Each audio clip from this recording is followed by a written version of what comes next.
Alfred of volleyball. Scott.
So if you take all the G time and you write like there, that's kind of fun. About half of them, and you just write like one.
With coverage you can count on, this is Channel 3 Eyewitness News at 11 in HD. Good evening. Thank you for joining us. I'm Greg Glover. And I'm Cindy Sexton. Dalton State College is making some cuts after years of growth. It will eliminate 4 sports teams and the cheerleading program to save about $1 million. This afternoon, college athletes were left questioning their next game plan after this surprise announcement from their athletic director. New at 11, Channel 3 Eyewitness News reporter Kate Smith spoke to some athletes affected. Kate. Well, it was a tough day on campus for some of the 150 student athletes. The men's and women's tennis team, women's volleyball, and men's cross-country team, along with the cheer program, will all be dropped. And scholarships for men's soccer and men's golf will be scaled back. Freshman Taylor Dowdell was offered a volleyball scholarship at Dalton State. Her dreams of being a college athlete was finally coming true. It's pretty good. I played for the most part. I learned a lot from my older teammates. But those dreams were crushed in the middle of her first year when the women's volleyball program was cut. I was astonished. It was unexpected. It was, it was just heartbreaking. In its first 3 years, the athletic program at Dalton State grew from 7 sports to 11. Simply put, they've outgrown their budget. The interim athletic director says it was a tough decision to choose what programs to eliminate. Funding is just not present to carry on in the capacity that we had reached. A harsh reality for athletes on campus. Probably one of the saddest points for me was when you realize that the girls you spent this whole year with are not going to be the girls you're going to be around next year. The athletes want people to know what great programs the college is losing, while encouraging their teammates to thrive going forward. To keep our heads up, be strong young women, and this isn't the end. Taylor is making plans to transfer. She and many others are now left scrambling to figure out their future. Just finding your niche, finding where you fit in again, and finding a school that's willing to kind of take you on board again. The college will add women's track and field next year. The new configuration of 7 sports teams will bring the program into compliance with Title IX requirements for gender equality. The new model takes effect on July 1st. Live in the studio, I'm Kate Smith, Channel 3 Eyewitness News. Thank you, Kate. The Catoosa County Sheriff's Office needs your help tracking down a theft suspect. They're looking for 28-year-old Daniel Bledsoe, wanted for felony theft. Catoosa County deputies say he stole a trailer, motorcycle, a 4-wheeler, ATV, and he's also a suspect in trailer thefts in Walker County. If you know where Bledsoe may be, call authorities. A man who attempted to break into a Cleveland home in December of 2015 but was held under citizen's arrest by the homeowner has been sentenced to 4 years behind bars. James Dunn broke into the home of Holly Benitez, who'd gotten her concealed carry permit a couple of years before. Benitez says she was on the phone with a 911 operator when she came face to face with Dunn, who was in her front yard. She pointed the gun at him and told him not to move, then held him at gunpoint until police arrived. A Whitfield County mother who found her toddler dead last week is now facing charges because of what deputies observed at the woman's home. 27-year-old Tiffany Gibson told the deputies her 19-month-old son was running a fever. When she awakened the next day, he was unresponsive. Channel 3 Eyewitness News reporter Kelly McCarthy tells us why she's now facing charges of cruelty to children. We're unsure if the conditions of the house and the living conditions there present actually contributed to the death of the infant. Sheriff Scott Chitwood is waiting for results from the 19-month-old's autopsy to determine his cause of death. Tiffany Gibson told investigators her son Terry was running a fever before bed. She gave him Tylenol and the boy went back to sleep. When she woke up the next day, Terry had passed away. As police investigated the child's death, deputies noticed what they call deplorable living conditions inside the home. Old mattresses, piles of garbage, and dirty diapers litter the front lawn. The sheriff says it's the same kind of conditions inside. Don't want to get too much detail, but just very heavily stained sheets, rugs, sofas and everything, stains that had been there for weeks and months, what it appeared. Gibson's 5-year-old also lived in the home. The DA's office believes there's enough evidence to charge Gibson with 2 counts of child cruelty. regardless of her son's cause of death. Even probably should it not had a death, very easily these charges could have come forth if we'd been called on the scene on another incident. The Division of Family and Children's Services is also investigating and urges neighbors and community members to be on the lookout for any signs of possible abuse or neglect. Georgia has an anonymous tip line specifically for child abuse and neglect. Calls are monitored 24/7, and every report is checked out within 72 hours of the call. Sheriff Chitwood says the sheriff's office welcomes anonymous tips as well. He believes it could have made a difference in this case. Normal people just don't live in those type conditions, so yeah, kind of follow up with your neighbor, call on any conditions that may raise question, and you never know what you're going to find behind closed doors. That was Kelly McCarthy reporting. Tiffany Gibson could face additional charges depending on the outcome of the autopsy. We've asked for information on any prior calls to the home. It's not clear if Children's Services had been involved with the family before. Tennessee Governor Bill Haslam announced a proposal that would increase broadband access in Tennessee.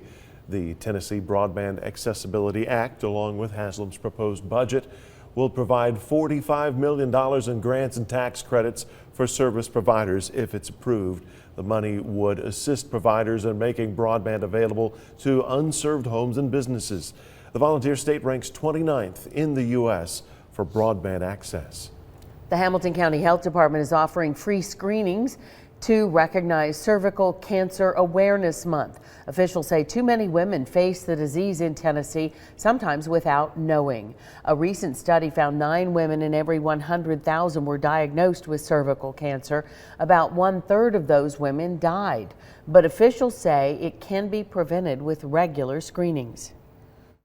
Our program, we like to get people that haven't had, say it's been 5 to 10 years and you haven't had a pap smear, we're encouraged to get those people in. For details on the screenings, just head to our website, wrcbtv.com. Quick warning for you if you're headed out tonight and you're taking US 27 through downtown. The Chattanooga Department of Transportation is going to be closing what says here the northbound on-ramp to ML King Boulevard. So that would be either the exit off 27 northbound onto ML King, or it would be the on-ramp from ML King to 27. Anyway, 27 ML King, there's going to be a problem there. Crews will be doing overhead crane work. The ramp will close down at midnight. They'll open it back up at 4 a.m. The good news, detours will be posted and traffic should be light, as you see in that live look there. 11:07, Paul Bear standing by to give us a heads up on Friday. Hey, Paul. In other words, don't go there. All right. All right, school day forecast tomorrow. In the morning, looks like we're going to see just some clouds. Further north you go, you'll see more clouds, further south less. And temperature should be about 35 or so in the morning, 41 in the afternoon. So not much rebound there with the clouds moving in and out. This is the latest Vipercast. This is the close-up version. 7 o'clock in the morning. We're not expecting much, just partly cloudy skies. Every now and then there's going to be a swath of clouds coming by. Like at 5 o'clock here, you'll see again some more clouds come by. And then throughout the evening, it looks like it clears off for tomorrow night. By 7 o'clock Saturday morning, not much cloudiness, but we're going to see that wind blowing out of the west at a pretty good clip. And then Saturday night at around 6, we're going to see the clouds increasing, and we could start to see some snow showers Saturday night and into Sunday, but mainly north of the city and just flurries. Winds are out of the north at 9, 38 in Cleveland, 39 Dalton, 41 right now in the city, while it's 30 in Murphy and 34 out near Fort Payne. Our high today was 61. The overnight low was 45. And you're probably wondering when that high occurred. That was around 2, 3 o'clock in the morning, because it wasn't like that in the afternoon with that wind blowing. 2/10 fell. This is the amount of rain that came last night. We added it all up from the Sky Watchers, a couple tenths from Chatsworth to Dalton, 4/10 though in Calhoun and Scottsboro, 7/10 Lakeside, 6/10 Soddy Daisy, Signal Mountain, Moby Mountain, Lookout Mountain all had about a ½ inch of rain. Cleveland had 4/10, while about 3/10 of Dayton, about a ½ inch of rain up near Spring City and in Etowah with 3/10 in Athens. Only 2/10 Murphy and 4/10 Jasper, Colmont, about 3/10 of an inch. Here's the wider version, our regional view of Vipercast. Again, some snow showers off to the north of us for tomorrow morning. That's about it. And what we're looking at are winds coming out of the west at a pretty good clip again for tomorrow, with clouds moving in and out. So variable sky. Saturday, 7 o'clock in the morning, should be clear, and then we'll start to see some more clouds move in Saturday night. And off to the north, there's going to be some more snow. And it looks like this is this area in white here mixed with a little bit of green is Sunday at 7 o'clock in the morning. These are snow showers. There's a better chance for some accumulation north of Interstate 40, not so much for us. But we could see some snow showers that may, on the Cumberland Plateau and the Blue Ridge Mountains, start to stick a little bit on the grass. In the valley areas, it's going to be too warm, and a lot of it is going to be melting, if not all of it melting. But right into Sunday night, into Monday morning, there will be a chance, again, for those snow showers. Then by Monday afternoon, it's all gone because it's going to be melting. Now, we're thinking, this is what Vipercast is painting, I think maybe about a dusting to maybe a quarter of an inch of rain in the Cumberland Plateau, maybe a little more as you get out towards Gatlinburg and places like that. Into the valley area, it's just trace amounts, just some flurries. Pinpoint forecast for tomorrow, Turtletown, 41, and a variable sky again, partly cloudy to at times cloudy. Flintstone, 44. So for tonight, 34, a few clouds, westerly winds making it feel colder. Again, some clouds for tomorrow. It's going to be breezy again, 45 for the high. And then tomorrow night, cools down, clearing at 29, 7-day forecast. Saturday, generally dry. But on Sunday, we'll see again those snow showers, especially late in the day, and a little bit of light snow up on the Cumberland Plateau. Monday, 43 for the high. That's in the city. It's going to be in the 30s in the higher elevations. And again, most of those flurries in the morning on Monday, then they're out of here quickly. And by Wednesday, we warm it back into the 50s. So just, Mother Nature and Old Man Winter, they're just trying to get us excited. But I don't see a real big problem. Okay. Okay. But when you talk about anything like that. I just have to say the word. Oh, yeah. I can This say is only a July and drill. we get excited. It's only a drill. Thanks, Paul. Thank you. Moving from spring-like weather to winter weather can cause problems with your tires. So here's your science lesson for the day. The cold weather shrinks the air molecules, which can lead to a decrease in tire pressure. And you could walk outside to find a flat tire. Now, to prevent flats, experts say check the tire pressure in all of your tires once a month. Make sure they're at the level recommended by the manufacturer. You can find that number on your door jamb or in your owner's manual. The Humane Educational Society will reopen tomorrow after a sewer line break forced them to close their doors today. The line broke late last night and it backed up sewer into the 100-year-old building. Hazmat crews spent the day cleaning up the mess. We're told no animals inside the building were harmed.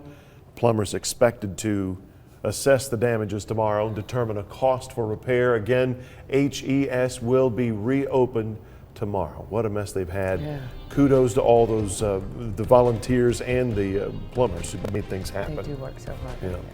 Coming up at 11, find out how a White House idea to force payment from Mexico to build a wall could actually cost all of us as well. Plus, see what caused a 3-story hotel to collapse into a river in Peru.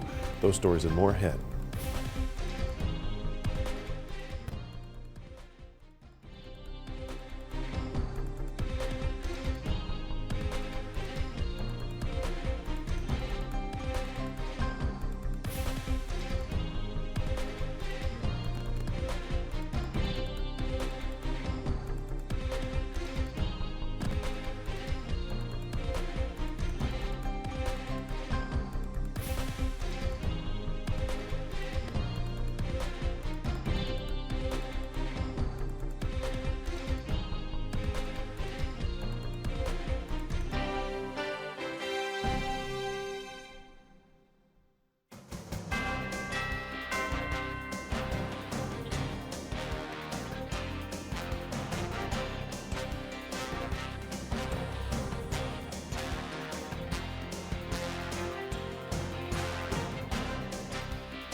President Trump's plan to build a wall on the border with Mexico is potentially running up against its own wall as he looks for ways to pay for it, which don't leave Americans on the hook. The president's repeated insistence that Mexico would foot the bill has now antagonized Mexico's president to the point of him calling off next week's scheduled face-to-face meeting with President Trump. NBC's Hallie Jackson has more. Wall whiplash today with the back and forth on the border wall and how to pay for it. Who's going to pay for the wall? Mexico says it won't. So late this afternoon, the administration floating an idea to slap a 20% tax on Mexican imports, a way to fund the estimated $8 to $14 billion wall. But under that plan, it would be Americans who'd probably end up paying more for imports like cars, fruits and vegetables, and alcohol. In effect, footing the bill themselves. That headline coming as President Trump made his way back from Philadelphia on his first trip on Air Force One. It's a great plan. In the back cabin, his press secretary sharing details. By doing it that way, we can do $10 billion a year and easily pay for the wall. But less than 2 hours after landing, the administration hastily huddling with reporters in the West Wing to walk back what it just said. Chief of Staff Reince Priebus saying the import tax is simply part of a buffet of options, not the final plan. Then the president himself late tonight telling NBC News, look, we cannot lose our companies to Mexico or any other place and then have them make the product and just send it across our borders free. We're going to put a substantial tax on those countries. Putting on a tax like this, the goods are being imported for us. We want those avocados. We want those auto parts. We want those tomatoes. So we're going to have to pay for them. The Mexican president under pressure at home to stand up to the new administration, canceling his first meeting set for next week with President Trump, who insists it was actually a mutual decision. Unless Mexico is going to treat the United States fairly,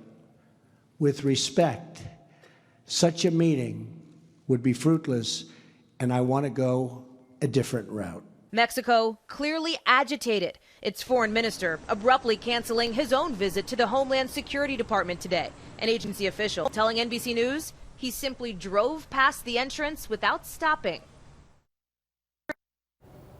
That was Hallie Jackson reporting. When we come back, the search for survivors of an avalanche in Italy is over tonight. An aerial view showing the extent of the damage. Plus, the worst forest fires in Chile's history continue to advance with no sign of powering down. We'll show you how close the flames got to a group of homes.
with coverage you can count on.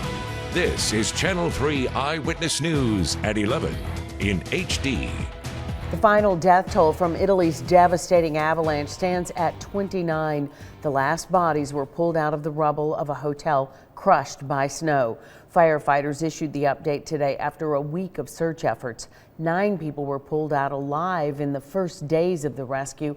Drone video shows the extent of the damage, with flattened ground covered by debris where a hotel once stood, and a wide path of snow down the mountain where the avalanche passed. In Peru, dramatic video shows the moment a colonial-era hotel collapsed into the swollen waters of a river. Authorities say it started raining last week there, and it didn't stop for 10 straight hours. Foundations of the 3-story tourist hotel, which was built on the edge of the river, eroded due to the rising waters, and it just collapsed. No injuries were reported. All of the guests had been evacuated from the building before it collapsed. Wildfires continue to burn uncontrollably throughout southern Chile. The flames are so close to some communities, residents could barely retrieve a few belongings before the fire took their homes. The National Forest Corporation of Chile says nearly 60 fires have been brought under control, but 46 are still active in the southern central region of the country. Almost 400,000 acres have been destroyed by that fire in less than a week. And back in this country, just in time for the Super Bowl, Frito-Lay is launching a new chip bag that tries to make sure that you party safely. It's a limited edition for Tostitos chips. It's called the Party Safe Bag. It doubles as a sort of breathalyzer. The bag's meant to discourage drinking and driving, and will even provide those with a trace of alcohol on their breaths with a $10 Uber code on the day of the big game. The company says it comes equipped with an alcohol sensor that, when breathed into, will turn red if alcohol is detected and green if it's not. Straight ahead on Eyewitness News at 11, Paul Shaheen has sports, and he's talking to some football royalty. Come on back, join us.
The Scenic City played host to football royalty today.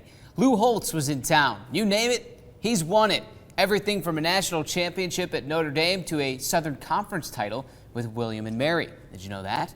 Tonight he was trying to win one for Alzheimer's Tennessee, a disease that hits home for Lou as well. It's also starting to affect younger people. Joe Gibbs, a great football coach, has a son. He's very successful in the racing, but has the early stages of Alzheimer's. He's a very young individual, so it affects so many people, and I just hope we can find a cure. Holtz was the keynote speaker at Hill & Hill's Tri-State Investor Summit benefiting Alzheimer's Tennessee. We also had some time to talk a little shop, i.e. college football, with Holtz. He said he thought Tennessee was a shoo-in to win the East last year, and he understands the fans' expectations heading into this season. Tennessee is a lot like Alabama, Notre Dame, etc. They're used to winning. They have a traditional winning going back era, years ago. And their enthusiasm, their excitement, 100,000 people, it's just a great environment. And Tennessee, college football is better when Tennessee's on top. About that from the legend himself. Hey, over on the hardwood tonight, the Lady Vols are stuck in no man's land, the middle of the pack in the SEC, where everyone is chasing 8-0 South Carolina. Tennessee gets a crack at South Carolina on Monday, but first they needed to get past Florida on the road. Pick it up third. Lady Vols in control. That's Alexa Middleton, 3 of her 11 points off the bench. The real story tonight was again Diamond DeShields. DeShields knocks down the pull-up. She had 27, a team high. The Lady Vols roll on to that South Carolina game on Monday. 84-75, your final. In Southern Conference play, the Lady Monks outlasted Wofford on the road. Jasmine Joyner was 2 blocks shy of a triple-double. Instead, it's just her 6th double-double. No big deal, right? Joyner had 23 points, 15 boards, 8 blocks. Lady Monks have now won 7 straight overall. They are at Furman on Saturday. Now to the high school hardwood. An inner-city rivalry tonight. Baylor and GPS. Baylor jumps out big. Reagan Conley adding to it. Red Raiders up 48-22. The Bruisers trying to chip away now. Mackenzie Jennings weaving in the lane. It falls. Then it's Lindsay Wyatt chiming in for 3. But the Raiders keep the pedal pinned. Grace Wardenberg with the jumper. Baylor wins it, pulling away 53-31. 9 days until the Atlanta Falcons and the New England Patriots kick off in Super Bowl 51 in Houston, Texas. And here's the best part. We are going to take you there. Well, sort of at least. WRCB's sports team will be in Houston for Super Bowl 51. Our live coverage starts later next week. We'll be on air and all line our entire trip. From the NFL stars of today to the NFL hopefuls of tomorrow. That's where we find Red Bank native and former UTC All-American Keontae Davis. He's been going hard against the nation's top recent grads at the Senior Bowl in Alabama. Our former intern, Jeff Ellis, caught up with Davis after practice this week. I think I'm doing good. I don't want to put a grade on it right now because it's not finished yet. So, I just want to keep working. And, still got another practice and game to play. And after that, then we can see how well I did. So I want to make sure I have a quick week. Keontae looks like he's just having fun. Now tomorrow, Keontae and the rest of the players will visit a children's hospital. And the Senior Bowl is set for Saturday. We plan to have highlights from it all. You blew past the lead there, Paul Shaheen. You and Jill Jelnick are going to the Super Bowl. Yes, I was going for the humble brag there. We look forward to your reports because that's something that very few people get to experience. I know it. It is something special. And then if you look ahead, 2018, the Super Bowl, you know where that is? In Atlanta. On NBC. Now, get us cheering for the right group here. This is the Atlanta Falcons, if you're from the area, perhaps, but this is not the Dirty Birds anymore, right? No. That was another generation ago. Hashtag Rise Up. Rise Up. Rise Up. Right, we got to get out here. Paul Shaheen's next. You're Paul Shaheen. That's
Off and on throughout the day tomorrow, we'll see clouds rolling in, rolling out, and temperature is going to be cooler though.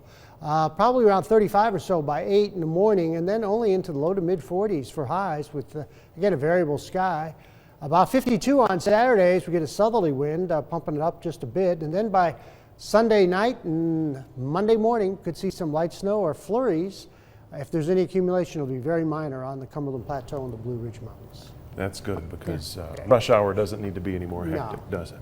Thank you, Paul Barris. See, I got it right that time. 10-year-old surfer had a close encounter with a photobombing shark that shared a wave with him off an Australian beach. The boy's father said he was taking photos of his son riding a wave when something unexpected and indistinct caught his eye. He discovered he had photographed the face of a twisting shark just below the surface with his son on an apparent collision course. Shark experts have since told him it was a juvenile, great white, about 8 feet long.